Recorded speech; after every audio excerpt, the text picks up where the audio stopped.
E como é que eu chamo? Eu não conheço essa etnia, judeu com índio. Eu nunca vi judeu com índio. Acabei de conhecer um essa semana. Pastor João, eu até perguntei se ele era boliviano, se ele era peruano, porque ele parece muito, mas ele não é nenhum nem outro. Ele é judeu com índio. Descendente de judeu, né? Com índio ele vai se apresentar. E aconteceu algo impressionante. Estávamos no gabinete do prefeito, aquilo que os pastores até então não tinham feito. Aconteceu algo no gabinete do prefeito. Enquanto o pastor João orava, eu filmava, tentei filmar alguma coisa. Aconteceu algo inusitado, e eu sei que Deus está abençoando essa cidade de maneira especial. Esse vídeo o pastor João vai levar com ele, e Deus usa muito ele nos governos. Nesse momento o pastor João estava orando e uma coisa muito bonita estava acontecendo. A cidade foi entregue nas mãos do Senhor Jesus pela maior autoridade do município, o próprio prefeito. Dê glória a Deus, por favor. Então agora eu quero chamar o pastor João. Esse mesmo carinho que você pôde ver o próprio prefeito da cidade declarando, Deus trouxe esse homem de tão longe, porque nós os pastores nunca fizemos uma oração assim, e tivemos essa liberdade de estarmos na presença, orando. O prefeito André Mônica, ele tem nos pedido sempre oração, ele está ciente das orações que a igreja tem feito pela prefeitura, e grandes coisas já estão acontecendo, a cidade já está respirando, Deus está trabalhando, a oração do justo não volta vazia, ela está surtindo efeito no mundo espiritual, e essa cidade começa a ser abençoada como nunca foi antes. Espera, milagres estão chegando para a glória de Deus. Vamos dar um aplauso, receber o pastor João aqui. Vem cá, pastor João, por favor.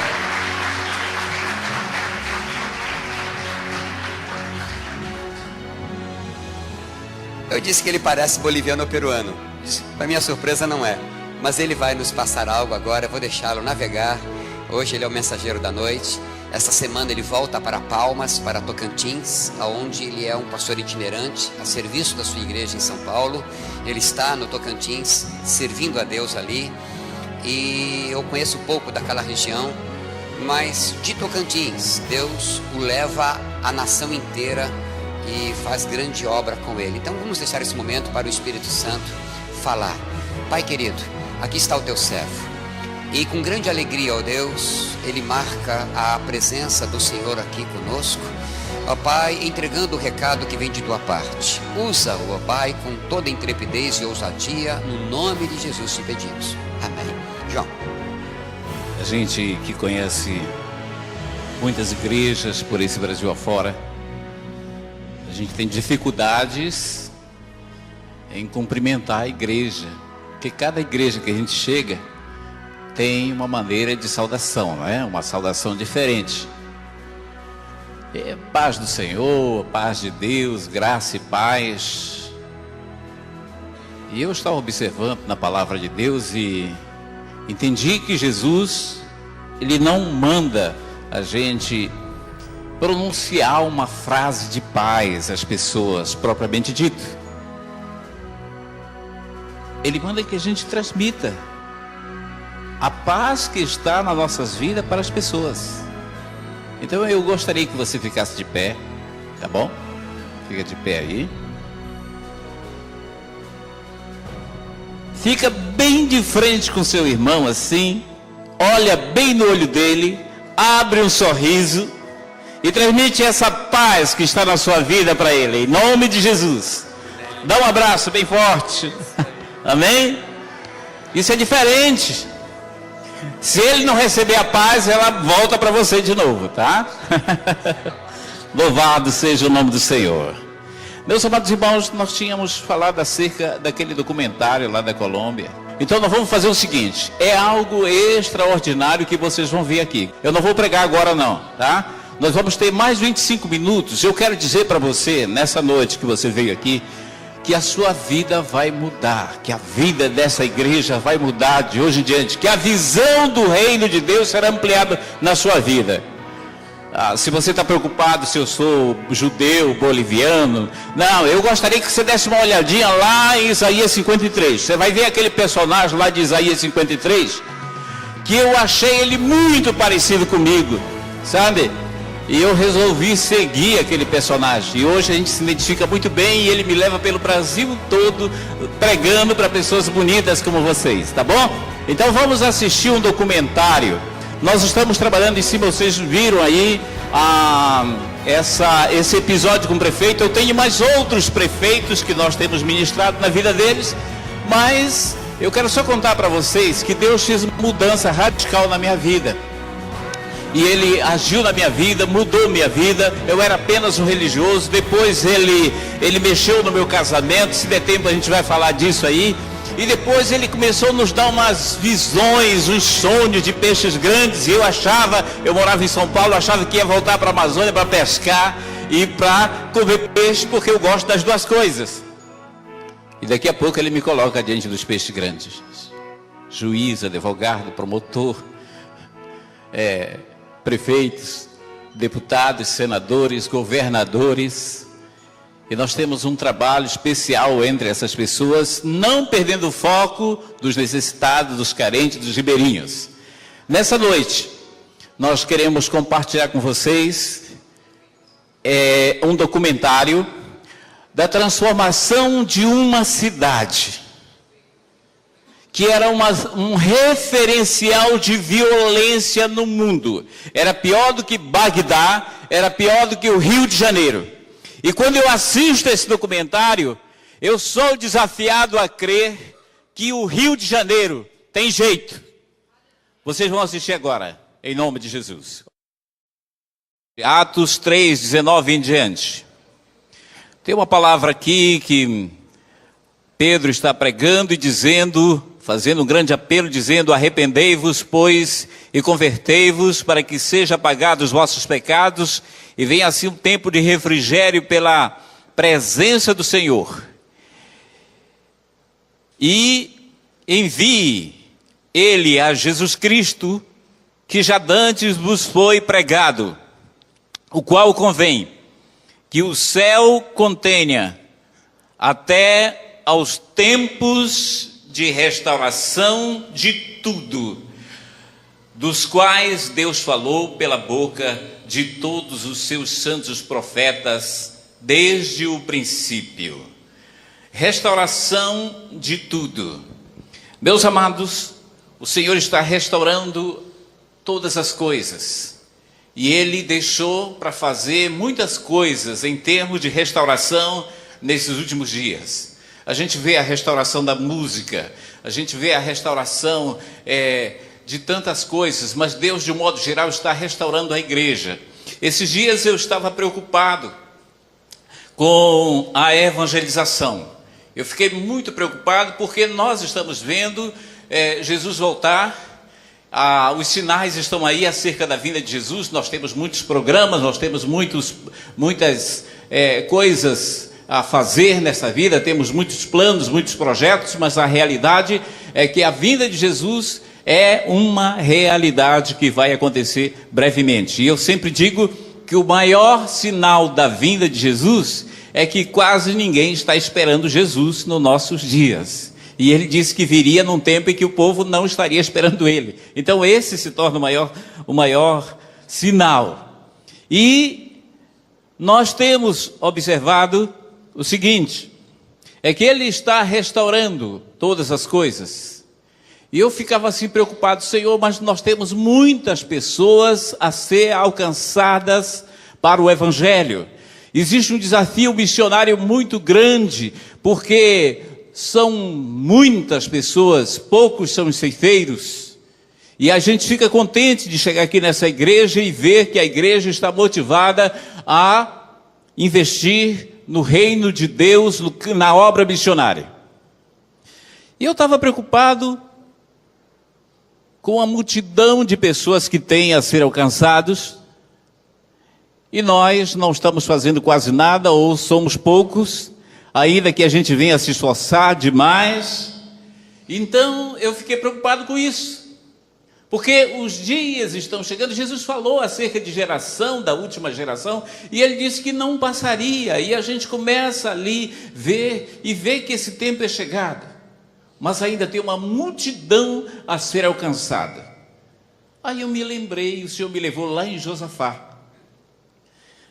E eu estou lendo a história de Josafá, quando ele se depara com aquela multidão de inimigos que vinha ao seu encontro. E ele tinha um exército pequeno e em desvantagem em relação àquela multidão de adversários que vinha sobre ele. Mas de repente, um homem de Deus se levanta ali e dá uma voz de comando, uma palavra profética, e diz para ele preparar alguns cantores e colocar na frente do exército de Israel. Eu achei aquela estratégia assim bem ousada e até fora do contexto de batalha, de luta, de guerra. Mas acontece que aquilo funcionou. E eu fiquei pensando no mundo espiritual, como é que isso funciona? De repente Deus é atraído pelos louvores, porque Ele habita no meio dos louvores. Aí Ele manda anjos, e os anjos começam a entrar em ação e a guerrear, e os adversários caem por terra, são derrotados ali, tremendamente. Israel não gasta nenhuma arma. É incrível. Aí eu trouxe essa realidade para os nossos dias e fiquei maravilhado de ver o que Deus está fazendo em nossos dias. Se você ainda não se apercebeu, há uma palavra aqui no livro de Atos dos Apóstolos que diz que todo aquele que invocar o nome do Senhor nos últimos dias será salvo. Agora nós temos o desafio da evangelização e é difícil a gente conquistar almas para Jesus. Mas de repente tem alguém que se levanta, faz uma música bonita e começa a cantar aquela música sobre Zaqueu. Aquela música é uma música evangelística tremenda. Entra na minha casa, né? E a gente sai pelo Brasil afora e o povo está cantando essa música. A gente vê o pessoal cantando as músicas do Lázaro, um baiano que Deus levanta. Aí a gente começa a ver, vai lá para Minas e vê o Diante do Trono. A gente vai mais além e vai lá para a Austrália e vê o Hilson. E outros grupos que estão cantando nos Estados Unidos, e está todo mundo cantando as músicas. Espera aí, gente. Será que esse povo não está invocando o nome do Senhor através das músicas? Então é por isso que Deus está levantando um grupo especial, e eu fico contente, porque aqui eu encontro, não são apenas levitas, aqui estão salmistas. Não são cantores para atrair multidão, mas são salmistas, porque o salmista atrai a glória de Deus. E quando as pessoas cantam as músicas, eles invocam o nome do Senhor. No céu, nós vamos ter muitas surpresas, porque há muita gente cantando e invocando o nome do Senhor. Me chamou a atenção esses dias, eu estava evangelizando o presidente da OAB lá no Tocantins, e fui até a sua casa. Ele havia perdido a esposa, e o filho dele depois chegava comigo e mostrava uma música que a sua mãe havia cantado o dia todo antes dela falecer. Eu fui examinar aquela letra daquela música e eu percebi que ali havia confissão de Jesus Cristo como seu Senhor, como Salvador. Eu achei aquilo fantástico. Gente, a salvação é dom gratuito de Deus. O ladrão da cruz, ele não frequentou nenhuma igreja, não foi dizimista, não fez quebra de maldição, nada disso, mas foi o primeiro que entrou no paraíso. Isso é salvação. Agora, a libertação tem todo um processo, né? Quando o camarada já está no meio da jornada, o Senhor diz, olha, quando tu te converteres, é todo um processo. Mas o Senhor está restaurando a música no meio do seu povo, porque nós estamos vivendo o maior desafio evangelístico desses últimos dias. E quando os evangelistas, os missionários, pastores não puderem alcançar pessoas, Deus levanta os salmistas, e estes, através da música, eles têm um trabalho tremendo, que todo o Rio de Janeiro começa a cantar, e todo mundo começa a invocar o nome do Senhor, e o Espírito Santo trabalha nisso. Então, começa a se colocar diante do Senhor, porque Deus vai dar hinos maravilhosos para você. Amém? Mas, meus amados irmãos, nós tivemos uma tarefa muito difícil. Eu quase não falo sobre esse assunto aqui, quase não prego, mas esse dia eu fiquei surpreso. Eu cheguei em São Paulo, uma irmã falou assim, eu escrevi um livrinho sobre esse assunto, discernindo o corpo de Cristo, e uma irmã chega comigo e disse, olha, o seu livro é meu livro de cabeceira. E eu faço algumas conferências e ministro para pastores e líderes, e uso o tema discernindo o corpo de Cristo para atingir muitas igrejas, e as igrejas estão entendendo o mistério do corpo de Cristo, estão entendendo melhor a sua missão, estão entendendo melhor toda a sua visão, a sua complexibilidade, o processo pela qual a igreja passa e existe e está presente.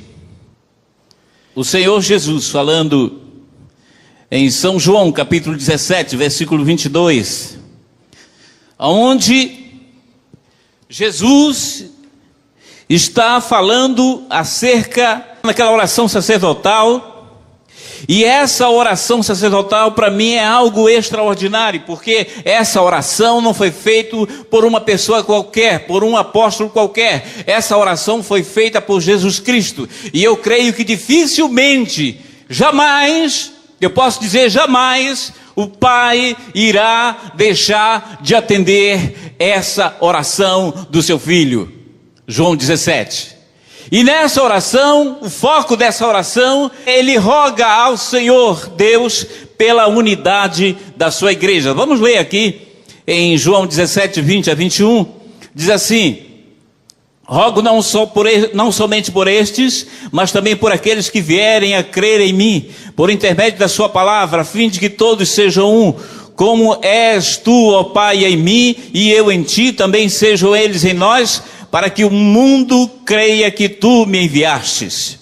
Observe mais alguns versículos, versículo 22, 23, diz, eu lhes tenho transmitido a glória que a mim tens dado, para que sejam como nós somos, eu neles, tu em mim, a fim de que sejam aperfeiçoados na unidade, e para que o mundo conheça que tu me enviaste e os amastes, como também amaste a mim. Meus amados irmãos, essa oração aqui é fantástica, porque foi o Filho que fez, e jamais o Pai irá deixar de atender. Eu anotei algumas coisas aqui baseado nessa restauração que Deus está fazendo. A restauração da igreja através do ato da ceia do Senhor. A restauração quer dizer voltar à forma original, todavia ela é sempre aumentada e multiplicada e melhorada, a fim de que o seu estado seja significativamente melhor do que antes de ser restaurada. Primeiro, a restauração significa que a igreja irá mostrar um tipo de amor que Jesus demonstrou durante o seu ministério na terra, através da completa operação dos dons e dos ministérios que Deus estabelece, agindo no amor que é essencial à sua natureza. E a igreja irá alcançar um grau de maturidade e união que pode ser medida somente em termos da medida da estatura completa de Cristo. Efésios 4:13. E à medida que a igreja se tornar uma casa espiritual, Efésios 2:20, habitada por um santo sacerdócio, que oferece sacrifícios espirituais agradáveis a Deus, por meio de Jesus Cristo, 1 Pedro 2:5, todos os homens serão atraídos para Ele, Jesus. O mundo irá, por fim, ver a glória de Deus através dessa igreja restaurada. Amém? Deus está restaurando a sua igreja. Ele está resgatando princípios. Ele está mostrando algo extraordinário que nós, através dessa visão de reino, da visão de reino restaurada, nós podemos ver como é a igreja do Senhor Jesus. Nós podemos discernir. Mas interessante que Deus nos deu um símbolo. Ele nos deu um enigma. Eu posso chamar de enigma. Ele coloca diante da gente todos os meses. Eu não sei se é o caso aqui dessa igreja, mas geralmente todas as igrejas celebram no mês a ceia do Senhor. E ele coloca diante da gente um enigma. E nesse enigma está a composição e o processo pela qual a igreja passa para que ela venha se tornar uma unidade e a partir de então ela venha fazer ou levar o mundo a crer em Jesus Cristo. A ceia do Senhor. Esses dias eu encontrei um pastor, um líder em crise, porque ele disse esse símbolo, esse culto de celebração da ceia, ele precisa ser restaurado, ele precisa ser melhor compreendido, para que as pessoas entendam a igreja do Senhor Jesus Cristo. Porque nós participamos da ceia, participamos do pão, mas nós, logo em seguida, temos problema com nossos irmãos. Então, nós não sabemos discernir o corpo de Cristo. Porque o corpo de Cristo é aquele pão. Aquilo ali é apenas um símbolo, um memorial. E quem é o corpo de Cristo? Quem é o corpo de Cristo? O que é o corpo de Cristo? A igreja. Mas através do pão da ceia, nós podemos compreender o corpo de Cristo. Então nessa noite, eu quero que a igreja venha interagir com a gente, porque nós vamos fazer aqui, vamos transformar isso aqui numa panificadora, para a gente entender esse grande mistério. Eu gostaria que vocês participassem desse pão, que vai sair um pão gostoso, tá bom? Eu gostaria de saber quem vai dar os componentes. Um vai dar alguma coisa, outro vai dar outra. Vamos lá, vamos começar aqui com o pastor. A farinha de trigo. Muito bem. Então, ele vai dar a farinha de trigo. Outro, fermento. O fermento faz crescer, né?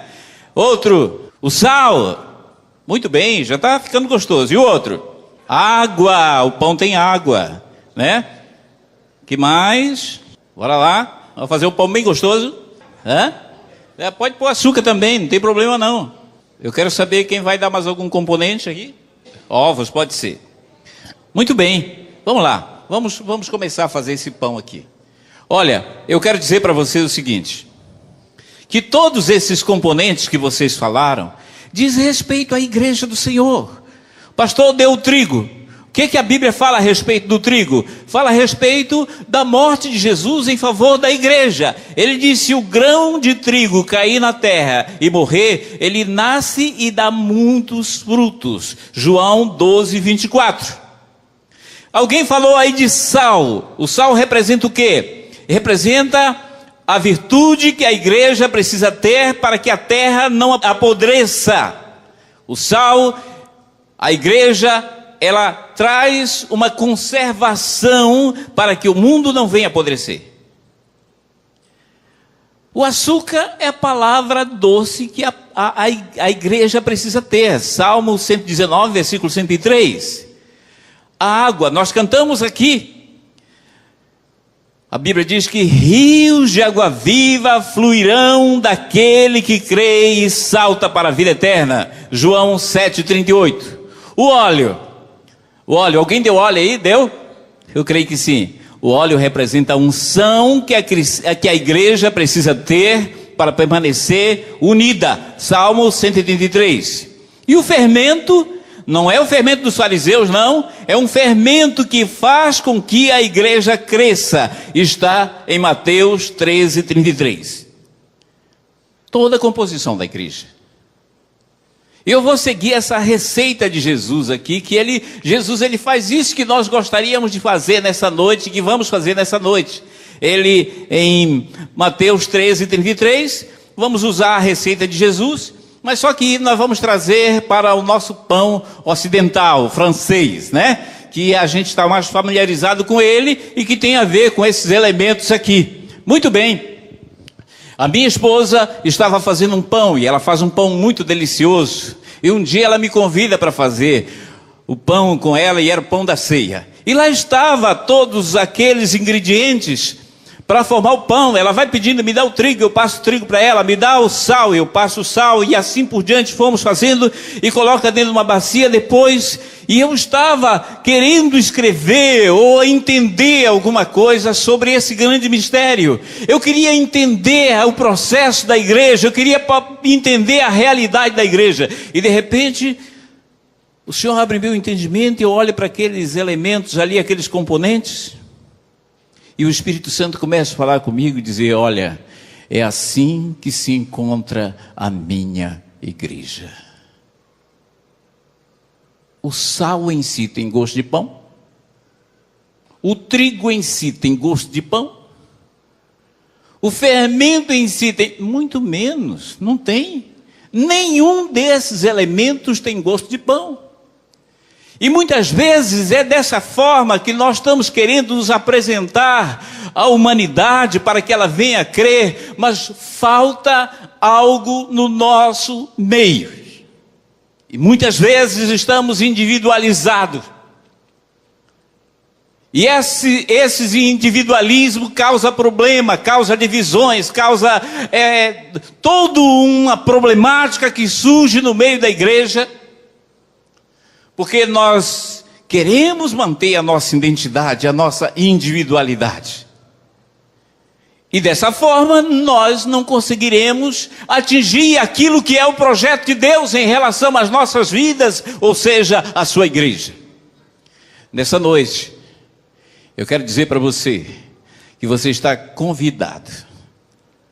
Se não for convidado, está intimado a perder as suas individualidades, o seu eu, a sua postura, a sua prepotência. O pastor estava me apresentando aquele quadro do Vale dos Ossos Secos. Muitas vezes nós estamos daquela forma como igreja: cabeça para um lado, perna para o outro, pé para outro, costela para o outro lado, e a gente não entende nada. Vai se levantar um grande exército ali, mas do jeito que está, as coisas não vão acontecer. Nós temos outro exemplo. Jeremias nos apresenta o vaso que estava trincado, e era preciso quebrar, e estavam lá os pedaços para todo lado. Então, nesse caso aqui, sabe o que o Espírito Santo está fazendo?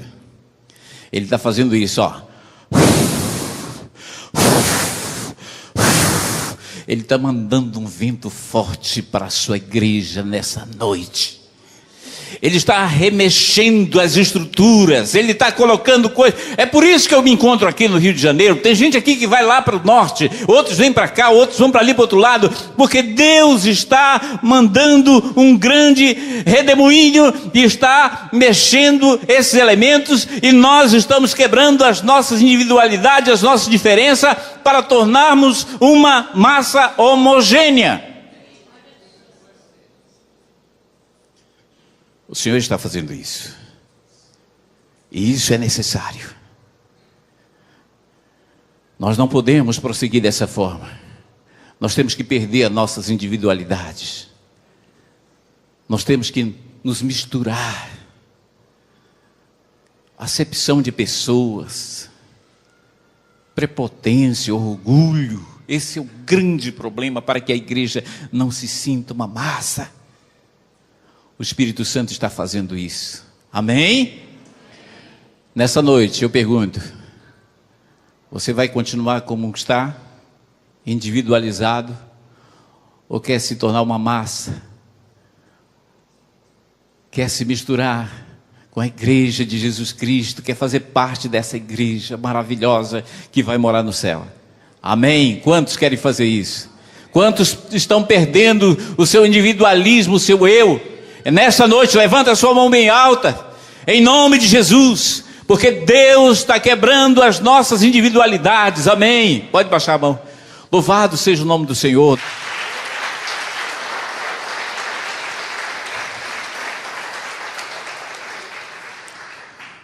A igreja precisa ter Jesus Cristo como Senhor.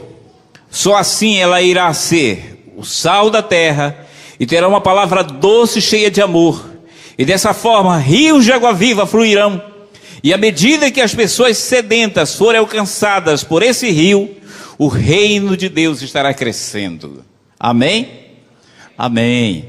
Agora, nós já temos ali, nós já quebramos as nossas individualidades, já foi misturado, mas essa massa, ela tem que passar por um processo, ela tem que ser trabalhada, porque senão, eu estive evangelizando nos garimpos, na época da Serra Pelada, mas eu estive mais lá dentro da Amazônia, e lá tinha um pão que os garimpeiros faziam assim meio na marra, e eles davam nome para aquele pão, os maranhenses davam nome para aquele pão. Eles chamavam o pão de bodó. Era um nome meio esquisito, mas era um pão feito assim, bruscamente. E quando nós estamos nessa parte aqui desse pão, então a gente não faz assim aquele pão, não sai aquele pão refinado, apetitoso. Na realidade sai um bodó, né? Então para isso é preciso que haja um refinamento nesse pão. Ele tem que ser trabalhado, e aí entra um processo que a igreja passa por isso, e é essencial para que ela manifeste o reino de Deus. Esse processo de preparar massa chama-se discipulado. O Senhor mandou fazer duas coisas: pregar o evangelho e fazer discípulo. Pregar o evangelho é fácil, todo mundo prega. Mas fazer discípulo não é fácil, não. E eu só vim entender isso, eu achei tão complicado, parece tão fácil, mas é difícil. Porque nós não temos uma noção precisa do verbo fazer. E o verbo fazer, ele aparece lá no começo da história, lá em Gênesis. E Deus nos ensina exatamente aquilo que Jesus queria que a igreja fizesse. Eu acho interessante que muita gente não entendeu mesmo, e eles acham que Jesus disse assim: ide por todo mundo, pregai o evangelho e arranjai discípulo. Ou outros entenderam remendai discípulo, outros entenderam que Jesus disse arrume discípulo, arranje, dê um jeito. E não foi isso que Jesus falou. Ele mandou fazer, e fazer é tornar algo inexistente em existente. Então, você vai lá para a criação e você vai ver Deus agindo assim, da seguinte forma: haja luz, e houve luz. Haja firmamento, e houve firmamento. Haja isso, e foi fazendo. As coisas foram existindo. Aí chegou na hora do homem, ele disse: haja homem. Foi isso? Ele usou o verbo fazer. E os três entraram em ação: Pai, Filho e Espírito Santo. E regaçaram as mangas, e começaram a suar. Deu muito trabalho, gente. Não foi fácil assim, porque não foi haja homem, não. Eles tiveram, tem gente que pensa que Deus fez o homem da terra. Não foi da terra, não. O homem foi feito do pó da terra. Essa coisa que você limpa aqui, e as zeladoras varre aqui, parece que não tem nada para juntar ali. Você já pensou o tanto de pó que eles tiveram que juntar para fazer uma estátua do tamanho de Adão? Dá muito trabalho. E depois eles começam a trabalhar ali na massa. Eles começam a formatar aquela massa, vão mexendo daqui, fazendo braço e tudo, e dando forma ali, e tudo certinho, os dois trabalhando, os três trabalhando, deu muito trabalho ali. E lá estava uma estátua gigantesca diante do Senhor da criação. Aqui nós temos outra coisa interessante. Eu quero fazer uma paradinha aqui para dar uma chave para você acerca da evangelização. Eu estava meio assim, Senhor, por que a gente não ganha mais almas? Eu sou apaixonado pela evangelização, mas eu não estava vendo assim muitos resultados. E um dia o Espírito Santo mandou eu falar com estátua.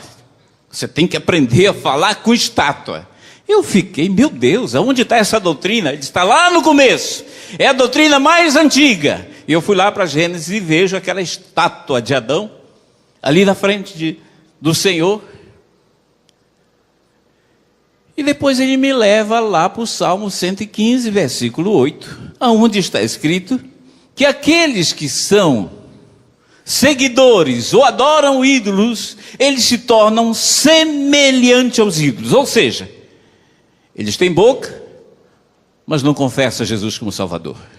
Tem olhos, mas não vê a glória de Deus. Tem mãos, mas não pode e não sabem pegar uma Bíblia para ler aquela Bíblia. Eles têm pés, mas não vêm para a casa do Senhor. Não semelhante.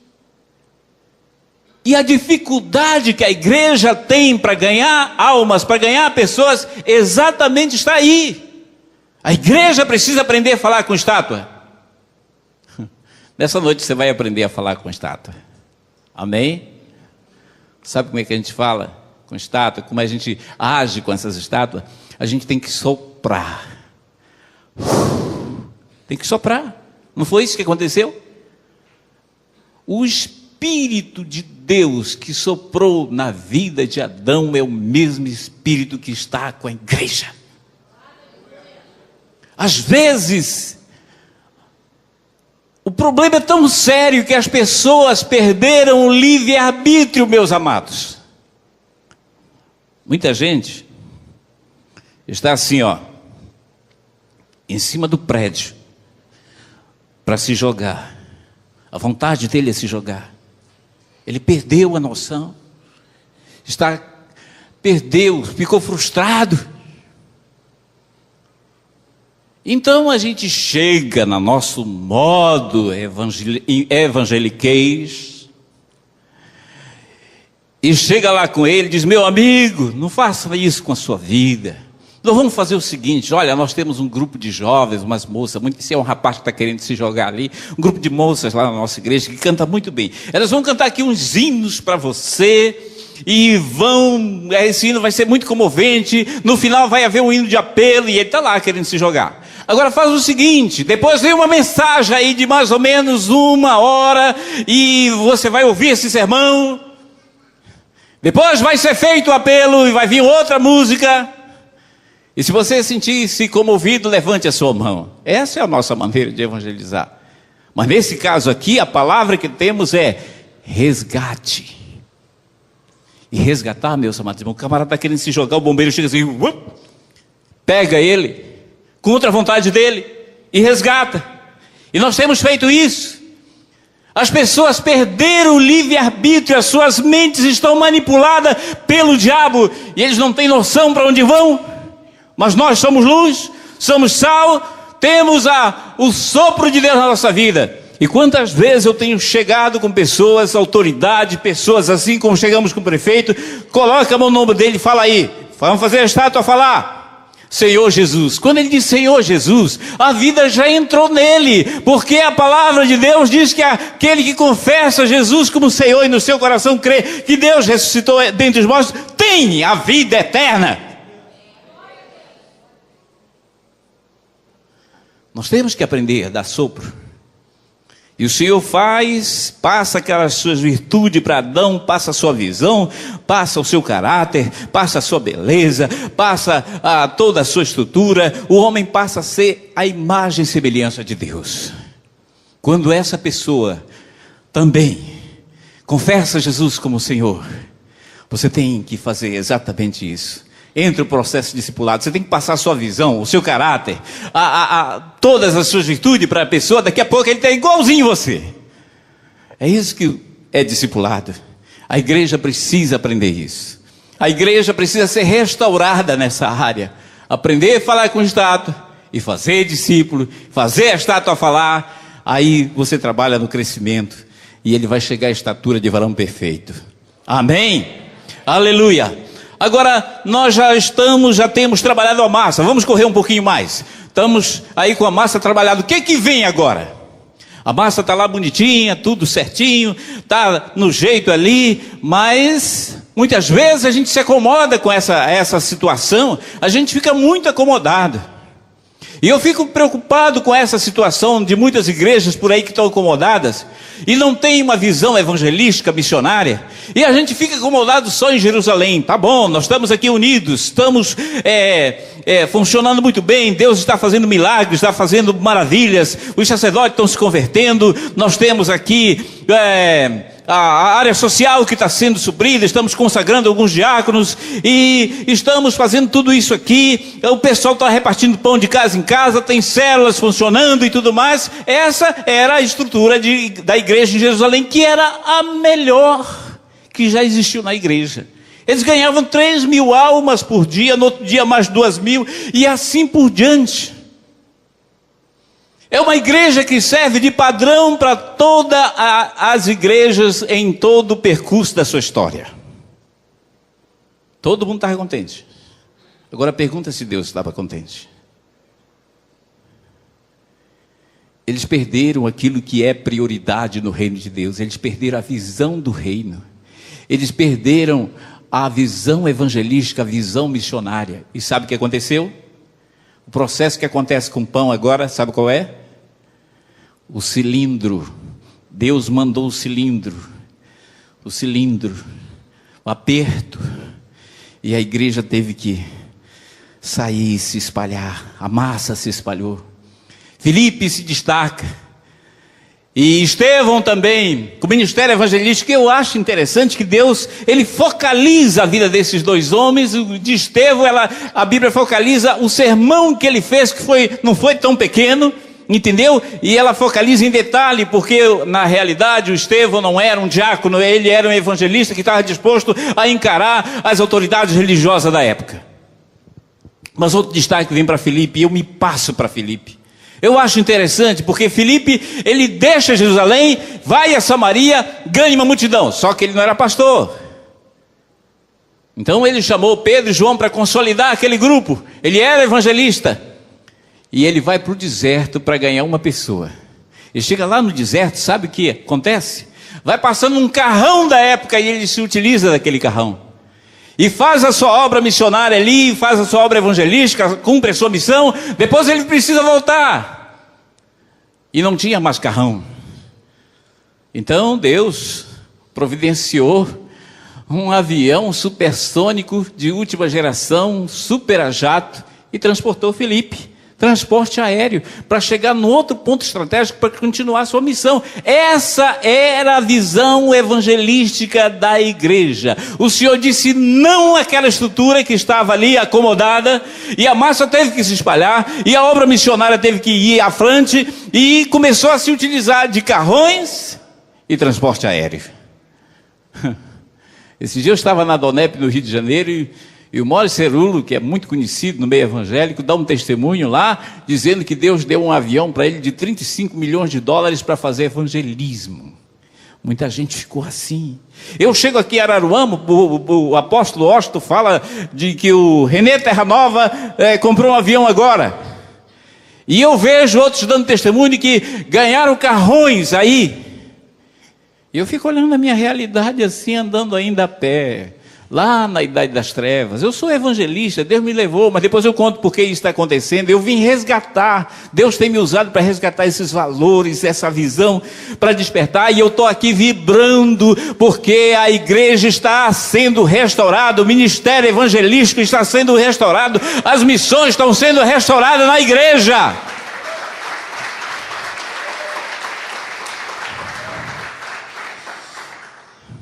Aleluia. Meus amados irmãos, nós já temos aí a nossa massa. Agora vem um outro processo. Eu gostaria que vocês participassem. O que é que vem agora no processo desse pão? O forno. Gente, agora vem um processo chamado modelação. É quando aquela massa é modelada. Isso aqui está falando de igreja mesmo. A igreja, ela recebeu um modelo, e ela tem um modelo original. Só que nós, no decorrer da história, nos perdemos. E o Espírito Santo está fazendo esse reboliço para ver se a igreja descobre a sua verdadeira identidade, e ela passa a ser revelada como Deus a modelou, como o Espírito Santo a modelou. Nós precisamos voltar à forma original. O engenheiro entrega a planta desse prédio para ser feito da forma linda e bonita que foi feito. Os construtores não têm o direito de fazer um arranjo a mais, de criar alguma coisa por sua conta, mas isso fizeram no decorrer da história da igreja, infelizmente. E a igreja ficou perdida. Muita gente, qual é a forma da igreja? Será que ela é episcopal? Será que ela é apostólica? Será que ela é romana? A igreja é a igreja. Inclusive ela não tinha nem nome. Se alguém encontrasse o irmão na rua e perguntasse que igreja você pertence, ele ia dizer: a igreja onde o povo vive em amor, onde os irmãos sabem se perdoar, onde eles oram um pelos outros, onde vivem em fraternidade, onde evangelizam, onde faz a obra e o reino de Deus se expandir. É essa a igreja. Ela não precisa de nomes. A igreja é a igreja. E ela está voltando à sua forma original, ao modelo original. Louvado seja o nome do Senhor. Então nós já temos aí a nossa massa modelada. E agora, o que vem, gente? Bora lá. Hein? O fogo. Gente, nós temos um detalhe aqui tão importante. Como é difícil discernir o corpo de Cristo. Nós temos uma parte aqui que tem a ver com a nossa realidade hoje.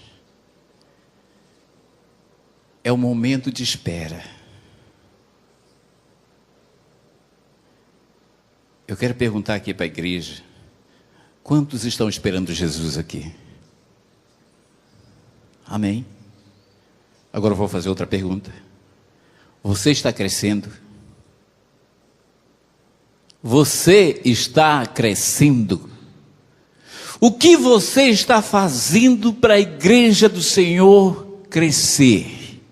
Momento de espera, meus amados, é momento de crescimento.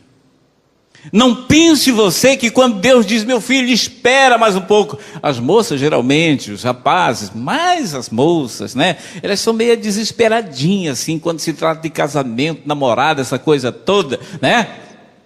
Eu aprendi isso lá na Amazônia. Havia uma moça que estava querendo casar e eu achava que ela estava muito cedo. E eu começava ali: olha, ainda não chegou o tempo, espera mais um pouco. E ela bem jovem e tal, porque queria casar. E eu não sabia mais como convencer aquela moça. Um dia eu fui à casa dela e chego lá, os outros irmãozinhos dela estavam assim na beira de um fogo, aquele fogo a lenha, e a sua mãe estava fazendo alguma coisa ali em cima do forno. E aqueles meninos com fome, estavam na hora da janta: mãe, eu quero logo a minha janta, prepara, eu já estou com fome. E outro gritava para ali: mãe, eu não aguento mais. E outro gritando, e ela só dizia: calma, menino, espera, menino, tem paciência, menino. E eu digo: eu vou ver o que é que ela está falando quando ela está dizendo para os meninos esperar. E quando eu chego assim, eu tenho uma surpresa. Aquela mãe estava cuidando de um peixe. E ela estava tirando, enquanto ela dizia espera, ela estava tirando as espinhas do peixe para dar só a massa do peixe para as crianças. É assim que Deus faz quando Ele te manda esperar. Não pense que Ele está de braços cruzados para torrar a tua paciência, não. Ele está tirando as espinhas, os espinhos, Ele está tirando as arestas. Ele está trabalhando, a tua bênção está crescendo. E Deus vai te dar sob medida essa bênção. Amém? Você pode aplaudir o Senhor Jesus? Aleluia!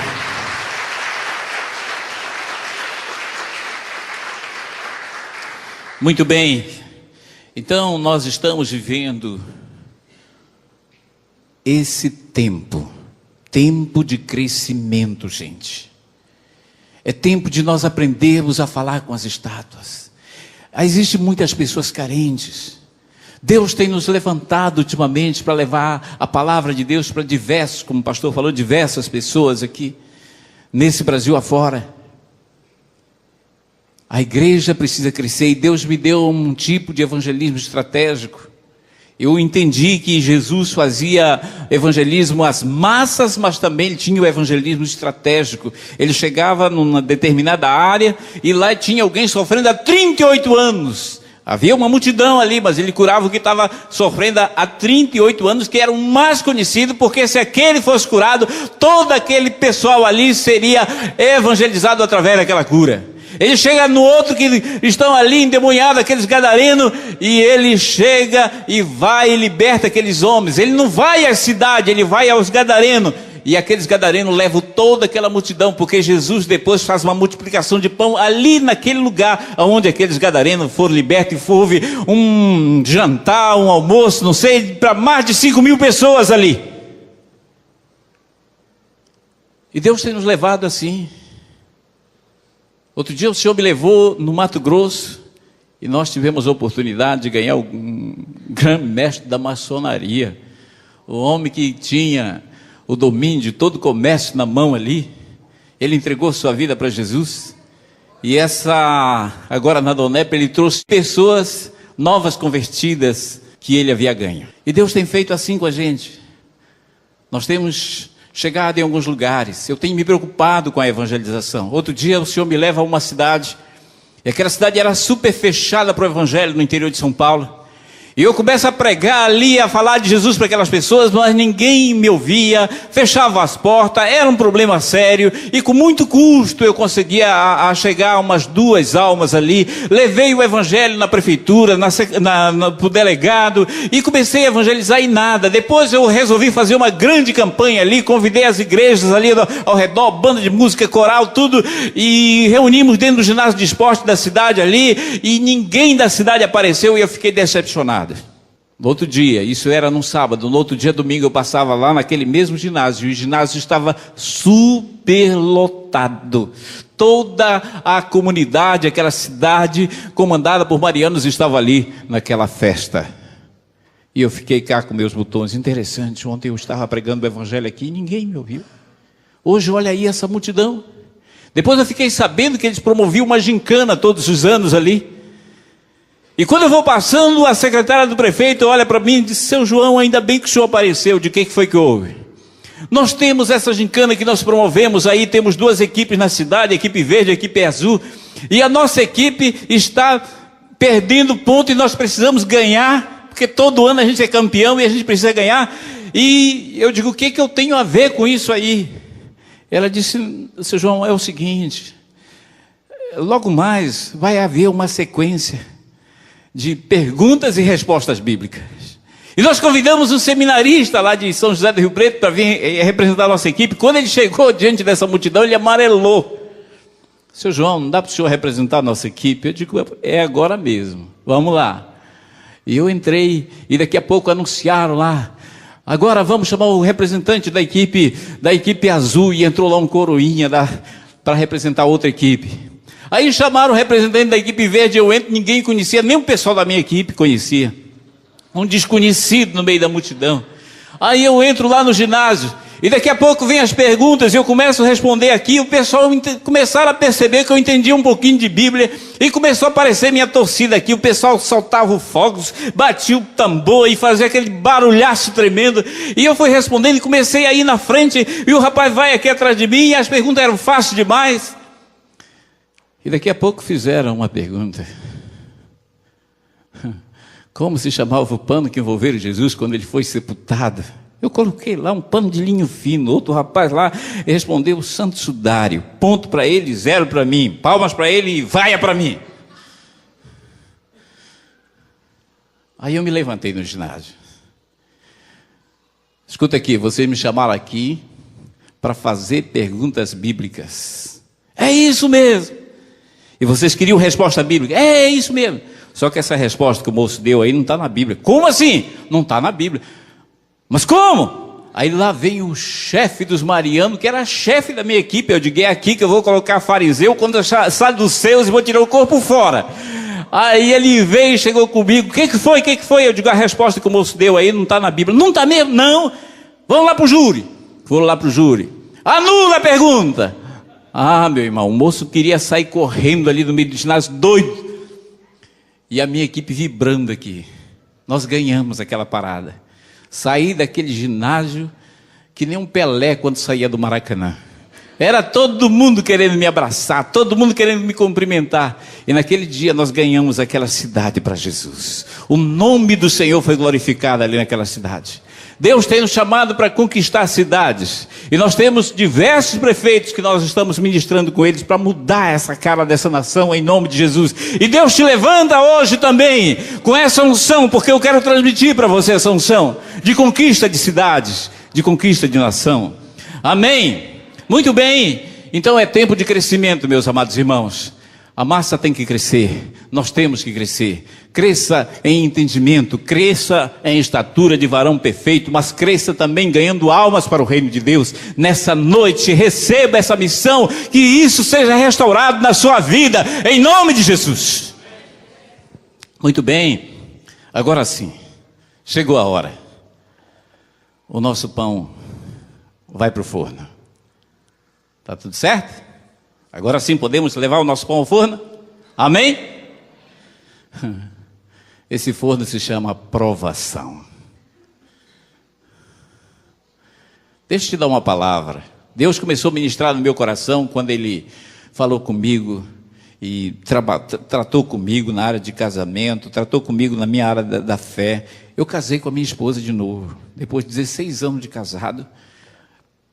Deus me levou a uma clínica espiritual. Eu estava correndo, andando, e não tinha parada, não tinha tempo para minha família. Vivia aí querendo fazer a obra de Deus e ao mesmo tempo fazer as coisas. E um dia Deus falou comigo. Eu perguntei para Deus: Senhor, tudo que eu faço não está dando certo. O que eu preciso fazer mais na vida para que as coisas possam dar certo e eu possa ser uma bênção para minha família, na igreja e para as pessoas? O que eu preciso fazer, Senhor? E o Senhor falou comigo e fala com você nessa noite. Meu filho, você não precisa fazer nada. Eu já fiz tudo. Você só precisa parar e deixar que eu faça na sua vida. Porque se você não parar, eu paro você.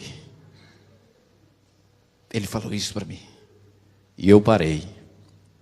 E foi a partir daí que o Senhor me levou a uma clínica espiritual em que o povo estava orando há 40 dias antes e ficariam orando mais 15 dias depois para que todas as pessoas que passassem por ali recebessem, fossem impregnadas com uma unção poderosa do Senhor. E eu passei por esse processo. Fui virado do avesso, me sacudiram, tiraram todo o pó. Eu estava há 30 dias sem ir em casa. A minha esposa não sabia onde eu estava. Vocês estão olhando assim para mim? Para resolver esse problema aqui, casei com uma moça linda, loirona, olhos claros, brancona, bem bonita, que era só a maneira de resolver esse negócio, senão, entendeu? Mas esse casamento estava indo por água abaixo depois de 16 anos de casado, e eu estava louco. Chego em casa meia-noite, chamo a minha esposa, falei para ela: Deus tratou comigo. E nessa noite, eu quero retirar todas as palavras que eu já falei contra você. Eu quero retirar toda e qualquer acusação que eu te fiz. Chagas que eu causei ao teu coração. Eu quero te pedir perdão. Você perdoa? Ela disse: eu perdoo. Eu digo: mas tem mais. Eu quero casar com você novamente. Você aceita? Ela disse: aceito. Então nessa noite nós vamos casar de novo, vamos renovar nossas alianças. Sabe o que eu descobri? O vinho novo no meio da festa. Você sabe do que eu estou falando? É que esse vinho novo, ele é melhor do que o primeiro. Para que a festa continue. Eu não sei quantos casais estão aqui que precisam desse vinho novo, mas se você veio aqui e vai ficar aqui, saiba de uma coisa: Deus está trazendo nessa noite uma unção de vinho novo no seu casamento, e esse último estado daqui para frente será muito melhor do que o primeiro. Eu tenho visto isso, já perdi as contas de quantos casamentos foram restaurados a partir dessa experiência. E depois Deus começou a me falar sobre aflição, provação, maldição. E eu fiquei meio encucado, porque eu achava que quando Jesus disse no mundo tereis aflição, ele estava se referindo a problemas familiares, a problemas de finanças, a problemas de saúde. E eu fui lá em João 16, e versículo 1 até o 32, essa palavra está no 33, e não encontrei nada de problemas relacionados à família, saúde ou financeiro. E nós muitas vezes absorvemos esses problemas achando que eles existem nas nossas vidas, porque eles têm que existir, afinal de contas, foi Jesus que falou, no mundo tereis aflição. Mas o que temos ali é um tipo de problemas relacionados à perseguição por causa do Evangelho. Ele disse, vão expulsar vocês da sinagoga, vão até matar vocês pensando estar cultuando a Deus. Aí lá na frente ele diz, no mundo tereis aflição. Isso é aflição. Esses problemas aí, está na área de maldição, e Jesus já levou esses problemas lá na cruz do Calvário. Mas eu descobri também sobre a provação, que nós vamos falar agora. A provação, tem gente aí sofrendo provação não sei quantos anos. Mas a provação não é isso, não. Quando é a provação mesmo, nós temos um caso típico na Bíblia, que foi o caso de Jó. Provavelmente a provação de Jó foi apenas 1 ano e meio. E deu toda aquela tempestade na vida dele. Outra coisa, a provação começa aqui e termina aqui. Ela não pode passar da média. O pão você coloca no forno, e você tem que ficar de olho. Você não pode tirar ele antes. E nem esquecer dele ali. No processo discipulado, é isso aí. A gente tem que ficar de olho ali. Infelizmente, tem muita gente que não sabe fazer discípulo. Só sabe torrar discípulo. Ah, meu Deus. E quando é eles que provam, esquece a gente no forno da aprovação e a gente torra.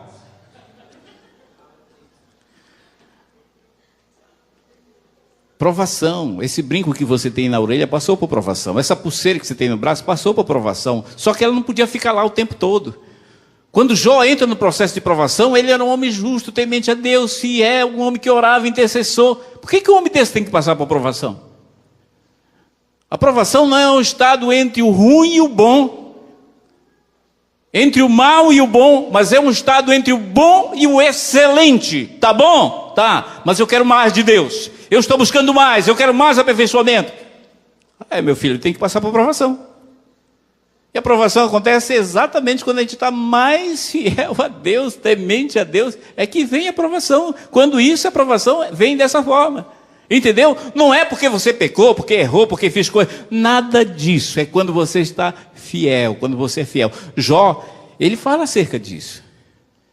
Ele diz assim, dantes quando? Antes da provação.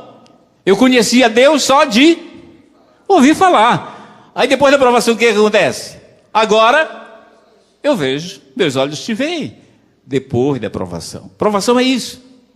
Agora, tem que ter algumas condutas. Por exemplo, você não pode xingar, você não pode murmurar, você não pode reclamar. Porque no estado da provação, por exemplo, na aflição, você recebe bom ânimo.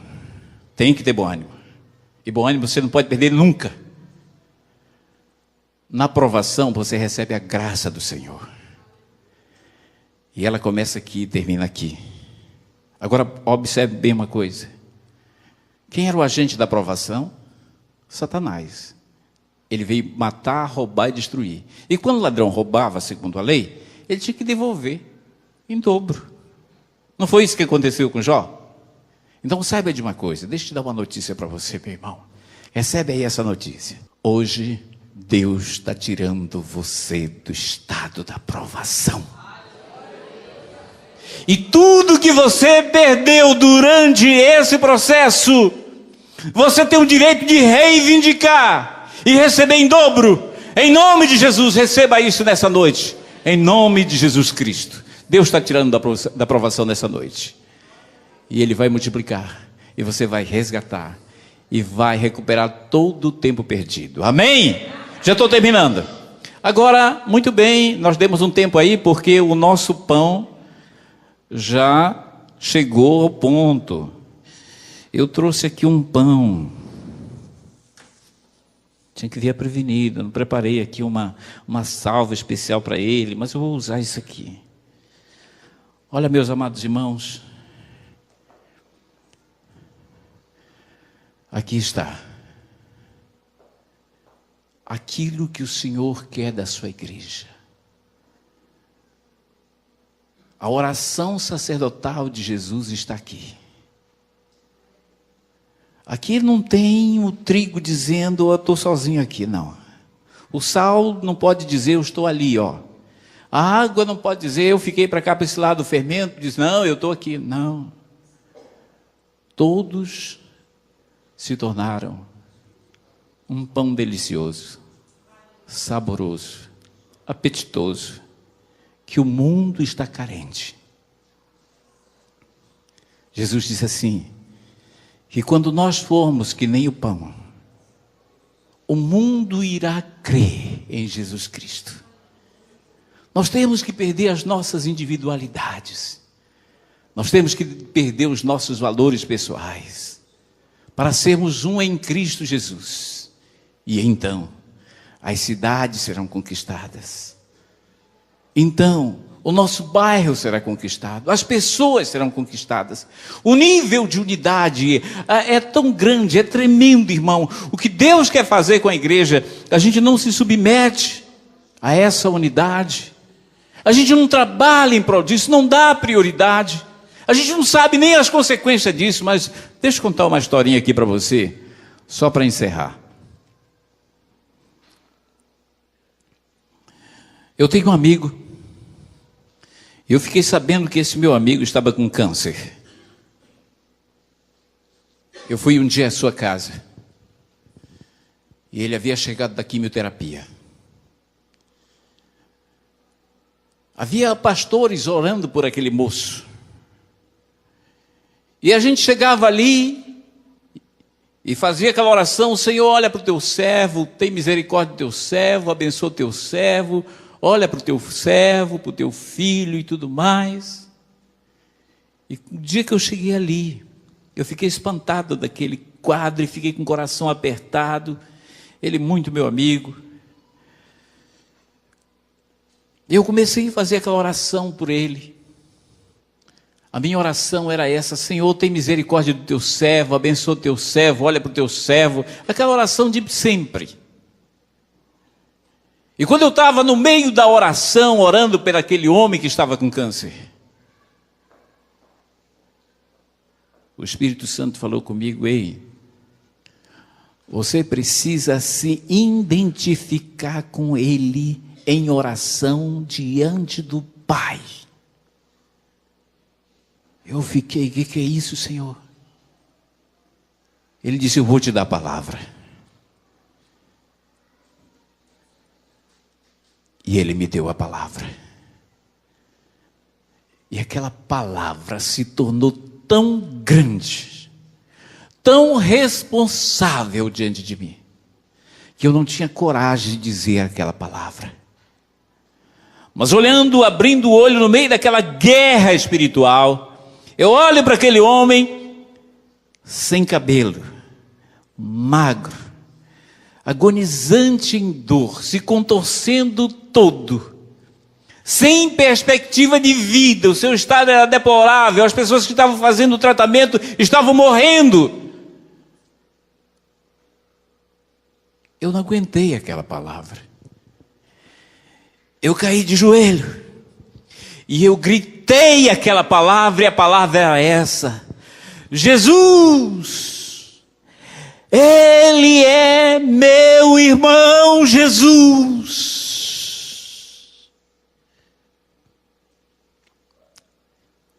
Ele é meu irmão. Senhor Jesus, Ele é meu irmão. E aquilo começou a ecoar no meu coração: Ele é meu irmão, Ele é meu irmão. Eu viajei para a cidade que eu morava ali perto. Eu voltei dias depois. E o meu irmão não estava mais no leito da enfermidade. O cabelo estava crescendo. Ele fez um check-up com médicas. E um check-up com médicas é mais minucioso. E não foi constatado nada de câncer. E ele está vivo até hoje. Eu fiquei pensando, Senhor, como é que isso funciona? Eu quero saber por que funciona. Oh, meus amados, quando eu estou dizendo, Ele é meu irmão, eu estou dizendo diante do Senhor que a dor dele é minha dor, que o problema dele é meu problema, que a luta que ele está passando é minha luta, e que a minha vitória é a vitória dele também.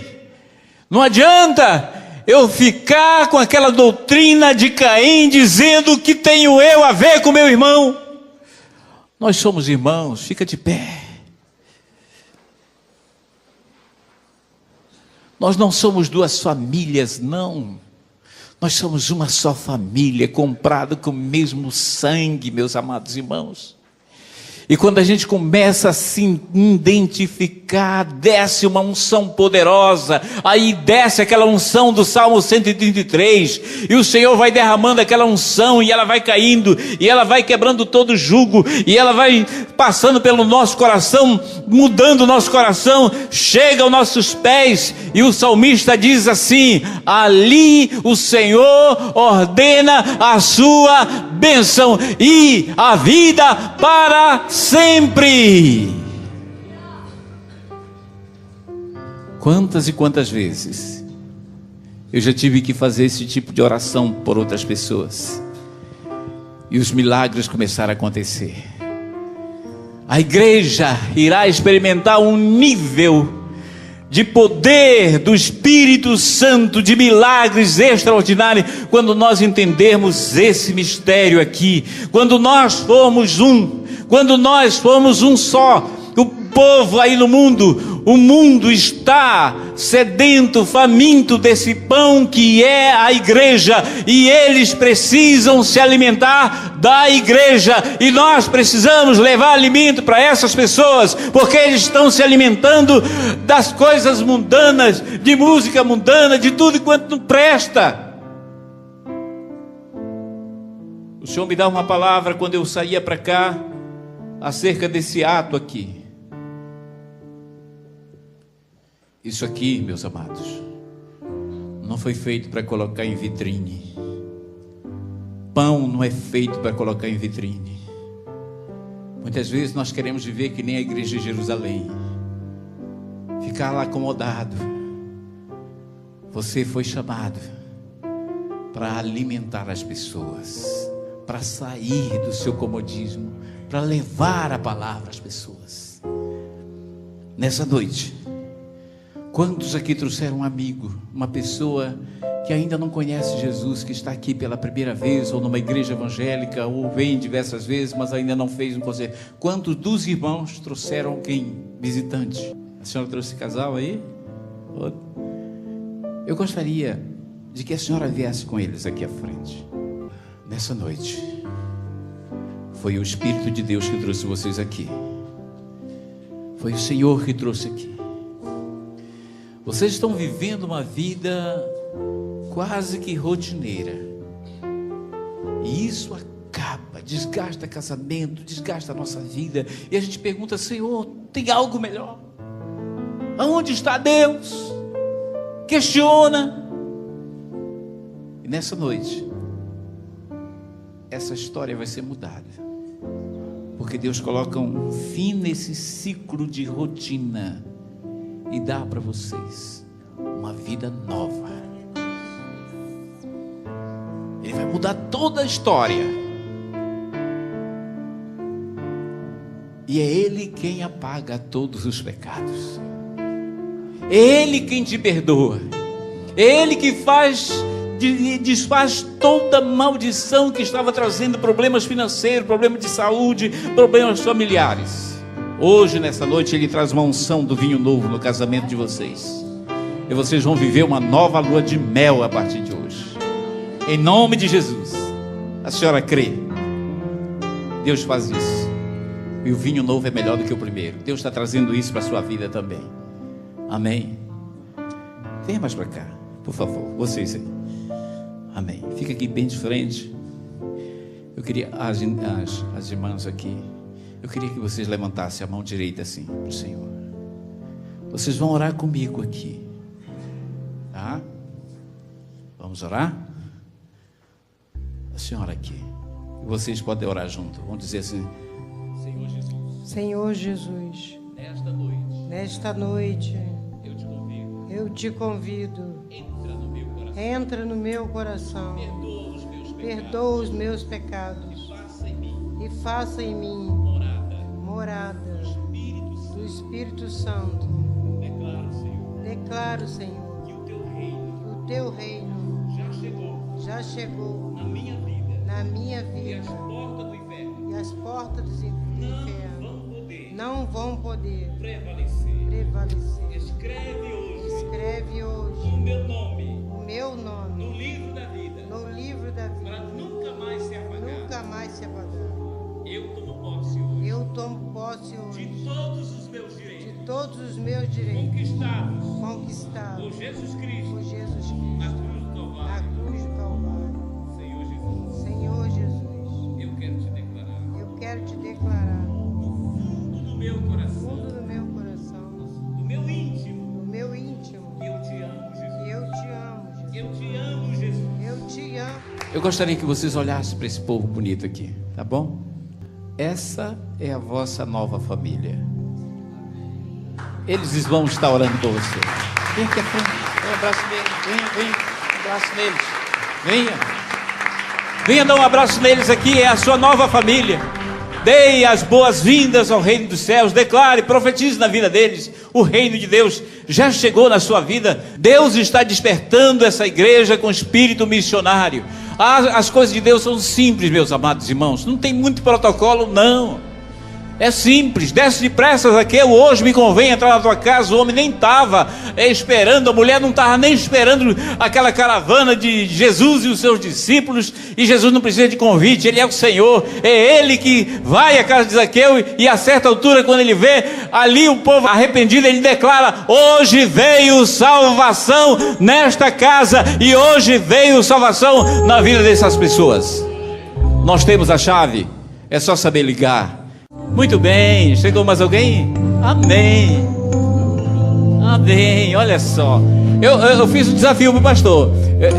Eu tenho desafiado os pastores o seguinte: quando me convidarem, inclusive para cá, para vir novamente, vocês vão começar a trazer no primeiro dia 100 pessoas.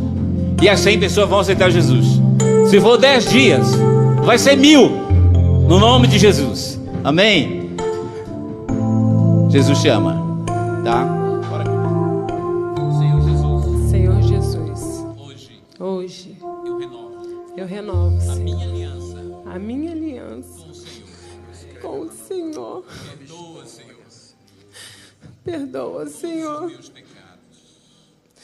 todos os meus pecados, as minhas falhas. Em nome de Jesus. O reino de Deus. Eu declaro que o reino de Deus já chegou na sua vida, trazendo paz, alegria, gozo. O Senhor está zerando todas as tuas dívidas. Você vai experimentar o vinho novo também. Amém. É melhor do que o primeiro a partir de agora. Caminha com Cristo, em nome de Jesus. Deus te abençoe. Amém.